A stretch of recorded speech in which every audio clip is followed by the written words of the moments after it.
Hey everybody, what's up? How's your day? How's it going? Welcome back. Today we're talking about a new Netflix movie and it's called The Wolf's Call. And just so some of you know, it is a French film, so unless you're fluent in the language, you're gonna have to do a little bit of reading, which I personally don't have a problem with, but I will say that this movie, it's weird. I had the exact same feeling about this movie, about another Netflix movie that I just saw like the other day, in that it opened so incredibly strongly that I had really high hopes for it, and then it ended up being just a frustration festival. But also, like that other film, there were actually some likable qualities about it. The basic plot of the movie, it's about a French submarine, or rather one specific guy on a French submarine. He's kind of their sonar guy. And while this submarine is on a rescue mission, this guy hears something over the earbuds that he kind of recognizes, but he can't quite put his finger on it, which leads them into an immediately perilous situation. But the rest of the movie is essentially about him trying to figure out exactly what that sound is coming from and how they choose to deal with it moving forward. And again, real strong opening, but for some reason, it just got weird and it was kind of sudden. And if you'll permit me another comparison, I think this movie was actually a lot like the movie Glass that came out earlier this year. Because in my opinion, the first like 15 to 25 minutes of the movie, that should have been the entirety of the movie, but instead it sped through all of that and then kind of went its own weird wacky direction. Which is cool because it's unexpected, but also wonky because it wasn't necessarily executed the best. Because at first this movie felt like it was going to be another Hunt for Red October or U571 type of movie. But then at a certain point, a very ridiculous thing happens, which I'm not even sure is physically possible, at which point it just starts to get a little bit weird and it feels like a discount version of like Sum of All Fears or Pearl Harbor, and they try and put like a romantic interest in there somewhere. And then the whole third act,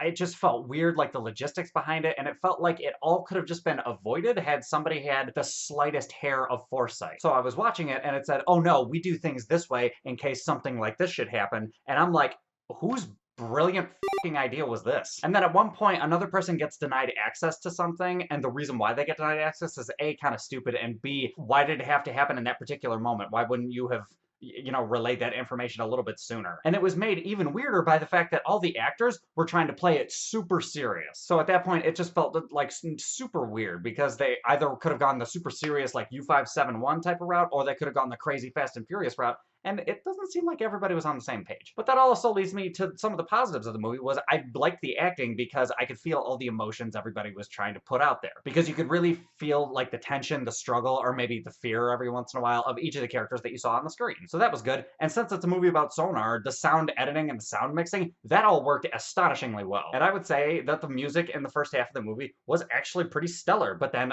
again, everything just kind of like fell apart as the movie went on. It was really weird. But anyway, guys, that being said, it's not the worst movie I've ever seen, but it's just a really unfocused movie that was just its vision was blurry, almost like it was underwater. So I think for a score overall out of 10, I'm gonna go a little negative. I'm gonna give it like a 4.3. If you're a sucker for submarine movies, this might actually not be a bad movie for you. Or if you're a sucker for like Tom Clancy novels or Tom Clancy, you know, movie adaptations. But for me personally, I just had such high hopes after watching the first 20 minutes that I was just a little let down, you know? But anyway, guys, those are my thoughts. What are your thoughts? Have you seen this movie? Have you heard of it? Hop in the comments. Let me know what's up. Other than that, if you like this review, give me a like, subscribe to all that other happy horse shit, and I will catch you guys next time.